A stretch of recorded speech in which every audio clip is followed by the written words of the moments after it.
Hi everyone, and welcome to the second video in our Carousel Cowl Knit-Along series. I'm so glad you're here. If you're just joining us, there is a first video that you can watch that shows how to get started with the beginning of the cowl, and you can find that on our YouTube channel. Just search for the Carousel Cowl Knit-Along. In this one, we're going to focus on how to knit the simple color work that makes up the body of the cowl, the rhythmic section where the fabric really begins to take shape. So let's get started. As you can see here, I added color B, and I knit two with color A, knit two B, knit two color A. Very simple all the way around. And let me show you how to do that. For one thing, we need to make sure that our floats, these things back here, let's see if you can see those, where we float the yarn across. We've knit two with this, so there's a with color A, so there's a little bit of float for color B to get it to the next place. So the very simple way to keep it from being too tight, if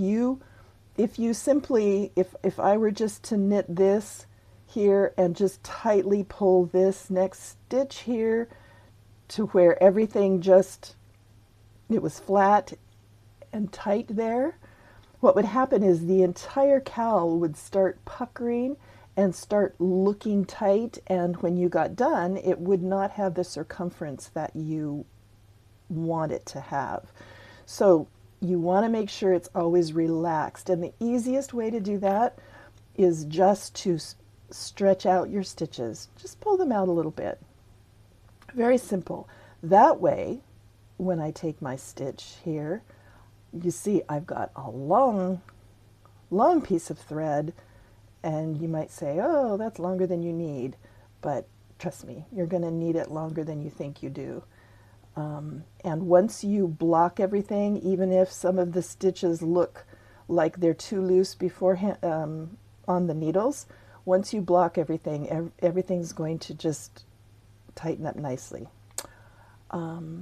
So once again, keep these stitches stretched out so that here's my float for that one. And maybe I'm belaboring this a little bit. Most of you probably know how to do it, but this is the best and easiest way to make sure that you don't have a puckered, tight, your fabric will be tight, and just you won't like it. This will make just a nice loose stitches. Now, the brilliance of this design is that, before we move on, let me talk just a little bit about, I knit continental, usually. So what that means is this, oops, that's the wrong stitch.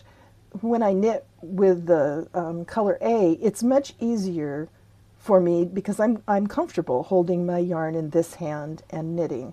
Now, I'm less comfortable throwing, so when I throw, which is what I do there, it's a little more awkward. So I take that as a good practice in learning how to hold my yarn and get better at it. If you knit continental and it's really hard for you to wind the yarn and keep it like that, you can simply hold it like this, and let me take those two out since I'm getting down to the end here. And you can you don't have to do it pretty. You can just put it over like that. So whatever feels the best for you. Now, if you're usually a thrower, this is the side that's going to be harder for you. So you might be doing something like this when you knit with that, and just holding it. Whatever you like to do, I take it as a chance to get better at holding my yarn in both hands, and so that I am equally comfortable But you can do whatever you want. You don't have to hold it. Oh, here's another way of doing it.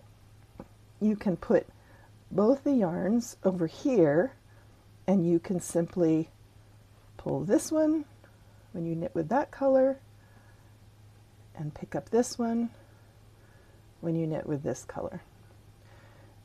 I don't like that as much.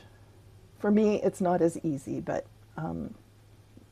just lay them kind of on top of your hand, and you can, and make sure you always pull the same, put the same yarn over on top. Don't pull on the bottom, or don't take from the bottom for yarn B sometimes, and take from the top for yarn B sometimes. Make sure that you're consistent. This yarn always goes over the top. This yarn always comes under the bottom. So that's just a couple of little things, and we can talk more about that if you need, have any more questions.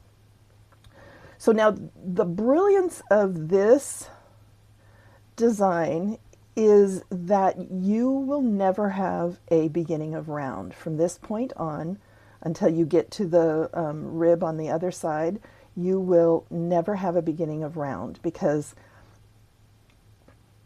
that's how it makes the diagonal, and you'll see how it grows. So this one, we'll move there, and then we start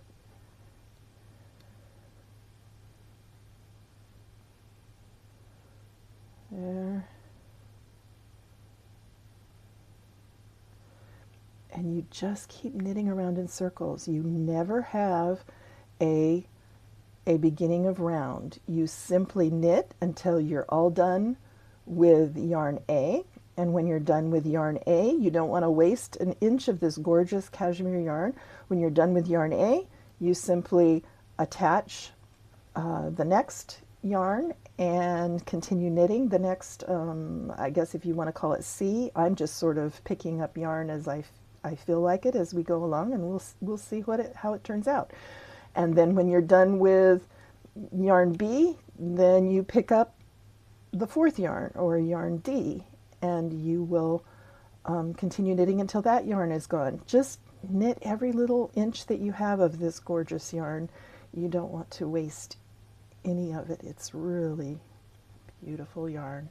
So I think that's it for now. I'll knit a bunch more, and then I'll start showing you how the pattern is developing, how the stripes and the diagonals, doesn't really show like much here, but I'll knit for another inch or so, and so that you can see how the pattern developing, and it's as easy as that.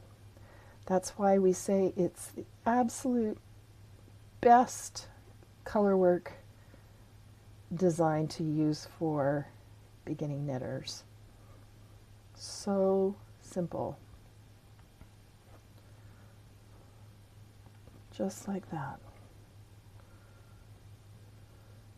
Gives you a chance to practice that awkward feeling of holding the yarn in each hand, or in one hand, however it is that you like to do it. There is no knitting police looking over your shoulder. You do it exactly how you want to do it. The one thing that you do have to do, and that is keep this stretched out every time you take another stitch and start with a new color. That's the most important thing. And other than that, just practice with it, play with it, and if it goes slowly in the beginning as your hands are awkward, that's okay. All right. I'm going to knit a bunch more, and then I'll come back and you can see what it looks like with the pattern developing. Thanks so much for joining us, and we'll see you next time. And so I just wanted to show you real quick, I've knit a few more rows, and see, you can see the diagonals coming already, and you can also see these really neat, very loose floats that will enable the cowl to sit lovely around my neck. So just keep knitting, going around and around and around, and each one, I just want to reiterate, each one of these, every time, um, because of it's an odd number of stitches, and so every time you knit, it shifts the stitches over one, which is what causes the diagonal line to form without even trying, without doing anything fancy. You just knit two with one color, knit two with the other color until it runs out, attach another color, keep knitting until the other one runs out, and that's how easy it is to make this beautiful cowl. So thanks so much, and we'll catch you in the last video.